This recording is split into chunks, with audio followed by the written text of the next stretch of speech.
మీ ఇంట్లో కూడా ఇలాంటి రాగి వస్తువులు, ఇత్తడి వస్తువులు నల్లగా అయిపోయి ఉన్నాయా? నేను చేసిన వీడియోస్‌లో ది బెస్ట్ వీడియో అనమాట. ఇప్పుడైతే దీన్ని క్లీన్ చేసుకోవడం కోసం ఒక గిన్నెలోకి శనగపిండిని తీసుకోండి 2 టేబుల్ స్పూన్ల దాకా. ఒక టేబుల్ స్పూన్ చప్పున ఉప్పు, పసుపు అలాగే పెరుగును వేసుకోవాలి. ఒక నిమ్మ చెక్క రసంని వేసుకొని బాగా మిక్స్ చేసుకోవాలి. కావాలి అంటే కొంచెం వాటర్‌ని యాడ్ చేసుకొని బాగా మిక్స్ చేసుకోండి. ఇది ఒక పేస్ట్ లాగా ఉండాలనమాట. మరీ జావగా కాకుండా ఇదిగోండి చూసారు కదా! ఇట్లా ఉండాలి. ఈ మాత్రం ఉండాలి. ఇప్పుడు ఏదన్నా ఒక వస్తువు తీసుకోండి. ఇత్తడి వస్తువులు, రాగి వస్తువులు ఏవైనా పర్లేదు. చూసారా ఎంత దుమ్ము పట్టిపోయి ఉన్నాయో? ఇట్లాగా నేను బ్రష్ పెట్టి దీన్ని మొత్తం కూడా అప్లై చేస్తున్నాను. అప్లై చేసి ఒక 2 మినిట్స్ ఆగిన తర్వాత మనం క్లీన్ చేయాలి. నేను ఓ పక్క అప్లై చేస్తూనే ఉన్నాను. ఇది బాగా కలర్ చేంజ్ అయిపోతూ ఉందనమాట.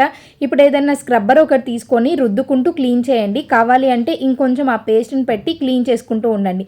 ఇదిగోండి ఒక 2 నిమిషాలు ఆగిన తర్వాత చూసారా ఇత్తడి బిందె ఎంత తెల్ల తెల్ల మెరిసిపోతుందో? మీకు కూడా నచ్చితే తప్పకుండా ఫాలో అయిపోండి.